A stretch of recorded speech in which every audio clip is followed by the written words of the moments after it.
Salam berjumpa lagi dengan channel ini sahabat. Kali ini kita akan berdiskusi mengenai kabel sizing. Apa itu kabel sizing dan bagaimana cara melakukan perhitungannya, kita akan bahas lebih lanjut pada slide-slide selanjutnya. Namun bagi yang belum sholat, jangan lupa sholat dulu, baru nonton video ini lagi. Oke, kita lanjut ya.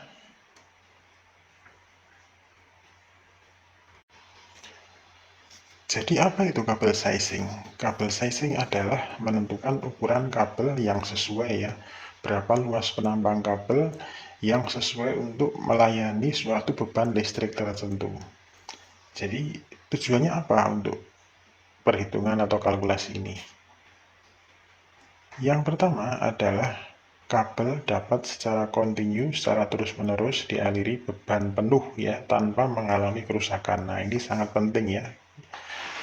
Yang kedua, yaitu kabel dapat menyalurkan daya listrik secara efisien tanpa mengalami voltage drop, atau bila terjadi voltage drop atau tegangan jatuh yaitu seminimal mungkin. Selanjutnya yang ketiga, yaitu kabel dapat bertahan terhadap gangguan hubung singkat pada sistem yang dilayani. Jadi seandainya sistem tersebut mengalami gangguan hubung singkat, maka kabel tersebut masih dapat bertahan daripada arus hubung singkat tersebut sambil menunggu pemutusan daripada alat pengaman listrik. Walaupun itu waktunya sangat sedikit sekali ya, sangat kecil sekali, mungkin dalam hitungan mili detik, namun hal ini sangat perlu untuk kita lakukan kalkulasi.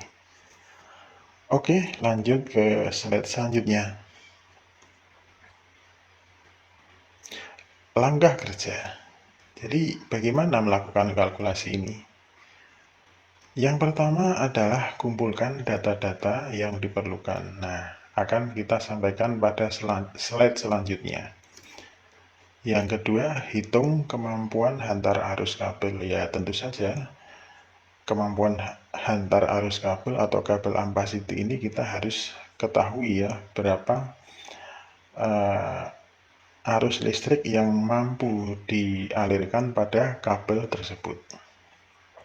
Yang ketiga, hitung tegangan jatuh yang diizinkannya sesuai dengan tujuan tadi. Jadi tegangan jatuh itu atau voltage drop akan kita hitung sehingga tidak menimbulkan rugi-rugi elektrik di beban dan tidak mengganggu sistem begitu.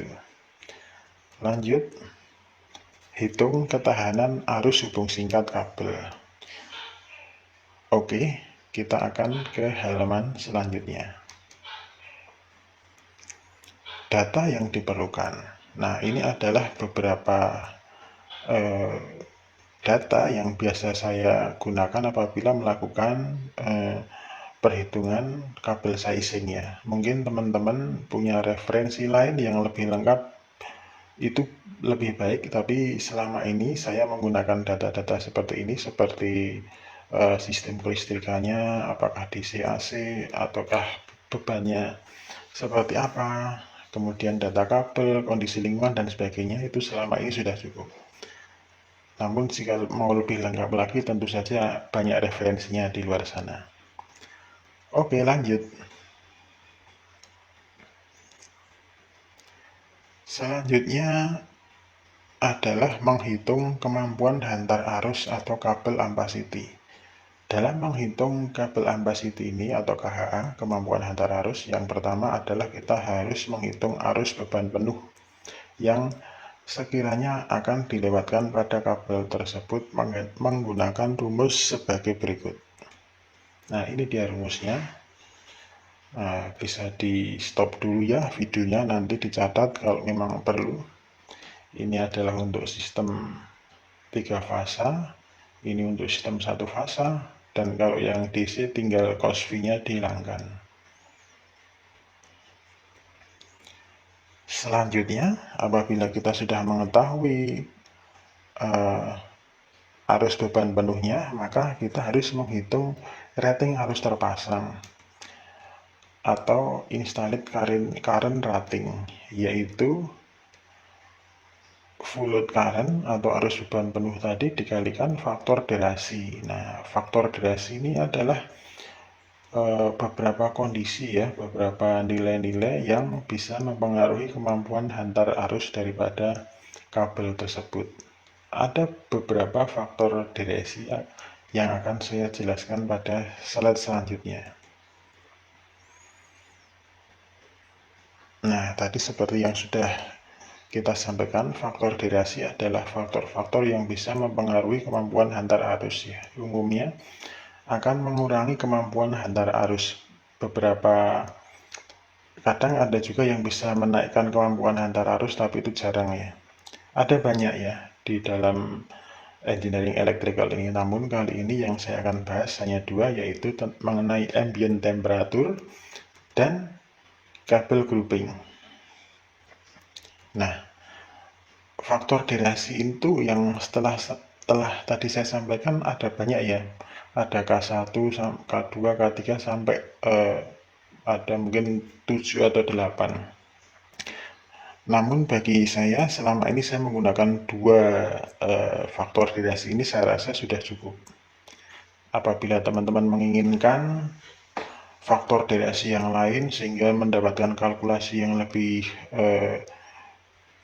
hasilnya lebih bagus lagi, bisa juga ada banyak referensinya di internet. Oke, di sini saya sampaikan mengenai ambient temperature, faktor derasi tentang ambient temperature. Di sini misalnya saya menggunakan kabel XLPE ya, kabel XLPE pada temperatur 30 derajat dan di dalam tanah, maka faktor derasinya adalah 0,93. Nah, misalnya kabel tadi dapat menghantarkan arus 100 ampere pada kondisi normal, namun ketika ditaruh di dalam tanah dengan temperatur 30 derajat, maka akan turun menjadi 93 ampere. Nah, kurang lebih seperti itu penjelasannya. Ini tabel saya ambil dari IAC. Oke, lanjut. Ini adalah faktor derasi yang terkait dengan kabel grouping. Di sini ada banyak ya kabel grouping, mulai kabel yang diletakkan di udara terbuka dan dengan enclosure, single layer di atas kayu dan lain sebagainya. Ini sama seperti sebelumnya ya, cara menggunakan tabelnya. Oke, kita ke halaman selanjutnya. Nah, apabila kita tadi sudah mendapatkan installed current, maka kita akan cek di sini arus tadi yang kita hitung itu sesuai untuk luas penambang berapa. Misalnya kita dapat nilai 50 ampere. Nah, 50 ampere itu di antara 10 mili dan 16 mili. Nah, kita bisa ambil di 16 mili. Misalnya seperti itu. Ini tabelnya saya ambil dari PUIL ya, PUIL 2011. Oke, kita lanjut. Nah, setelah tadi kita sudah menghitung kemampuan hantar arus dengan rumus-rumus yang sudah saya sampaikan di depan, juga tabel kemampuan hantar arus. Selanjutnya kita akan menghitung tegangan jatuh atau voltage drop. Nah, ini adalah rumus-rumusnya ya. Nah, nanti bisa di stop videonya dan dicatat bila perlu. Untuk DC, untuk AC 3 fase, untuk AC 1 fase berbeda-beda rumusnya walaupun konsepnya sama. Kita lanjut. Nah, ini saya sampaikan juga mengenai standar tegangan jatuh ya. Di dalam IEC 60364 bla bla bla ini ada beberapa standar ya mengenai tegangan jatuh yang mereka anggap normal, yaitu ketika low voltage installation supply directly from public low voltage distribution system, itu untuk lampu penerangan 3%, untuk penggunaan lain yang terkait pemanasan itu bisa tegangan jatuh yang diizinkan 5%. Dan untuk low voltage installation yang mensuplai dari private LV panel, ya panel sendiri itu untuk penerangan 6% dan kebutuhan lain 8% ya. Ini bisa digunakan sebagai acuan untuk menghitung tegangan jatuh yang sesuai. Lanjut. Nah, sekarang ini adalah bagian terakhir dari kalkulasi kita, yaitu menghitung ketahanan terhadap arus hubung singkat atau short circuit current. Konsepnya adalah arus hubung singkat pada sistem itu harus lebih kecil daripada arus hubung singkat yang dimiliki oleh kabel, yang dimiliki kemampuannya oleh kabel, begitu ya. IFC itu lebih kecil daripada ISC. IFC itu adalah arus hubung singkat yang mungkin terjadi pada sistem, sedangkan ISC itu adalah arus hubung singkat yang mampu ditahan oleh kabel. Nah, ini ISC harus lebih besar daripada IFC. Nah, misalnya seperti ini. Arus hubung singkat yang mungkin terjadi di sebuah sistem, di sebuah panel misalnya, itu dihitung kira-kira 20 kA pada 1 detik. Nah, maka kemampuan menahan arus hubung singkat kabel itu harus di atas ini, harus di atas 20 kA, misalnya 25 kA pada waktu yang sama, dalam hal ini yaitu 1 detik. Ya, tentu saja kenapa begitu, karena apabila kemampuan menahan arus hubung singkat daripada kabel tersebut lebih rendah daripada arus hubung singkat yang mungkin terjadi pada sistem yang dia layani, maka kabel itu akan menjadi seperti sekring, begitu ya, yang langsung terbakar, rusak begitu. Nah, kalau kabel itu melayani sistem yang emergency, ya ini sangat berbahaya. Nah, ini adalah rumusnya.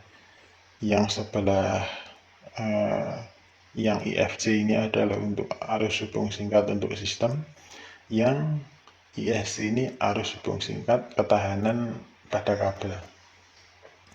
ZT ini adalah impedensi. Oke, kita lanjut. Di sini saya sampaikan beberapa referensi yang mungkin nanti diperlukan. Menurut saya ini sangat berguna. Mungkin sampai di sini penjelasan saya. Terima kasih atas waktu teman-teman semuanya. Apabila video ini menarik, tolong di-subscribe, dan apabila ada masukan jangan ragu-ragu untuk komen di bawah. Terima kasih. Assalamualaikum warahmatullahi wabarakatuh.